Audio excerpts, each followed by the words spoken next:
Every Friday, we bring you a Reporter Roundtable where we get you up to date on the news that made headlines during the week.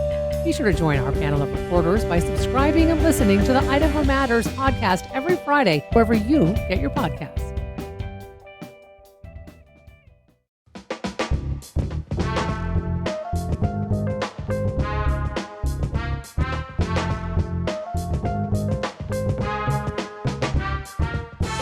From Boise State Public Radio, this is The Connector. It's Idaho's Daily News. Good morning.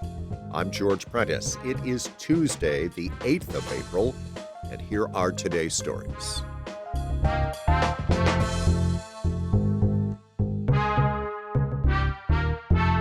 Yesterday, we first told you of a police shooting in East Idaho, a shooting which critically injured a 17-year-old male with autism.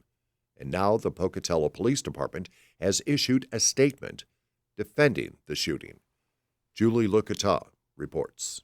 In a video circulating on social media, officers are seen opening fire on the teenager within seconds of responding to a domestic disturbance call. Pocatello Police Chief Roger Shai did not take questions and played the 911 call to dispatch. We are also aware of the video circulating online, which shows only one angle.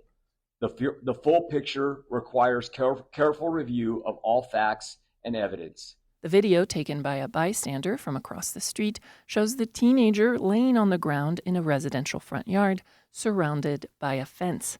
The teen appears to be holding a knife while an adult woman stands out of his reach, seemingly trying to talk to him. The video shows the teen making uncoordinated, slow movements for about 2 minutes before 4 police officers rush to the scene. Seeing them, the teenager stumbles up, and the officers immediately start shouting at him. He takes 2 steps towards them before they shoot him multiple times, and he falls to the ground. Less than 20 seconds go by between the officers leaving their vehicles and opening fire. The video shows the officers were separated from the victim by a chain-link fence. Shai said the East Idaho Critical Incident Task Force would be conducting an investigation on the matter. We know this incident has deeply affected the community. The PD's Facebook account is flooded by negative comments about police brutality. Most ask why the officers on the scene did not de-escalate the situation before shooting. The teen's family told Local News 8 he had to have his leg amputated over the weekend and went into another surgery on Monday morning. Julie Lucata, Boise State Public Radio News. The Trump administration's new energy secretary has announced plans to open up federal lands to streamline the construction of massive data centers. As Rachel Cohen reports, that includes land here in Idaho. The Department of Energy is looking at 16 properties it says are positioned to fast-track data centers.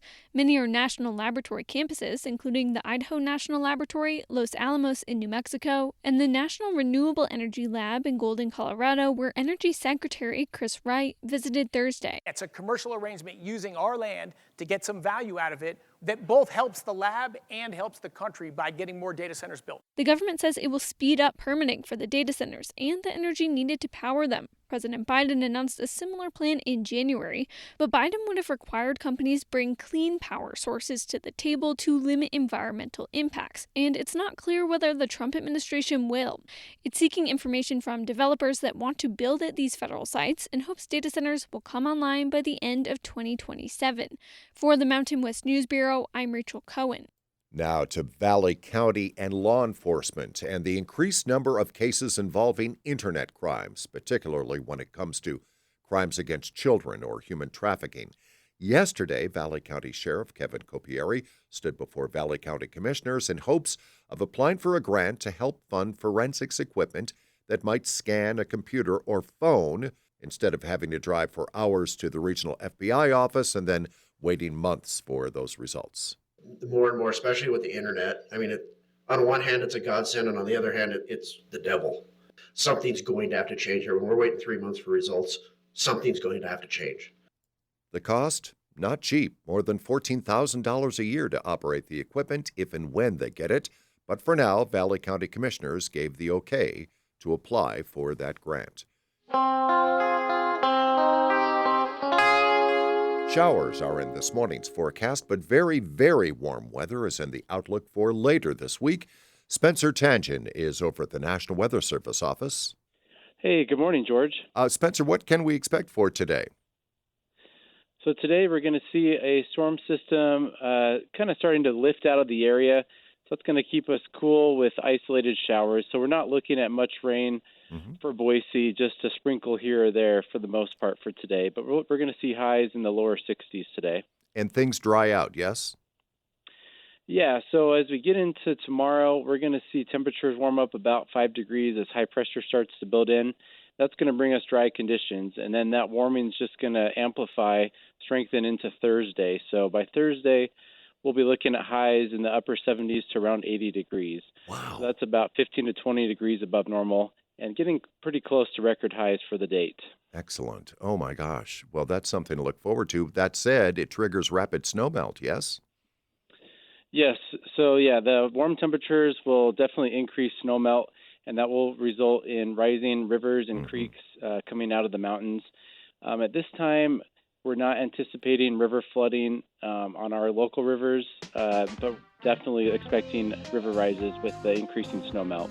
We'll keep an eye on it. He is Spencer Tangent at the Weather Service. Spencer, have a really good Tuesday. All right. Thanks, George. You too. And that is today's episode of The Connector. I'm George Prentice. We'll see you back here on Wednesday to stay in touch with the news between now and then. Check out BoiseStatePublicRadio.org or download the free Boise State Public Radio app. And thanks for listening.